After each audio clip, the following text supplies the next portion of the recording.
आज एमती गोटे जिनस खाई जहाँ खाइला मुहर एक्सप्रेशन किसी एमती थिला और ताकू देखी मामा हसी थे। यहाँ आप आग को वीडियो देखला पर जानीपारे।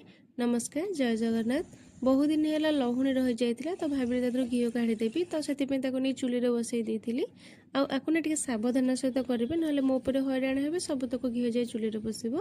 आपर मामा आसी जाइला मामा मोर घीर जो कोरू घी को अलग करूँ कहीं गरम थी अवस्था ही सब काढ़े ना जो ठंडा है घी सब रही कोर भितर आते मो हाथ भी गोटे देखो ताती जाऊला आम गोटे चिमुड़ा साहाଯ୍य सब अलग करूँ।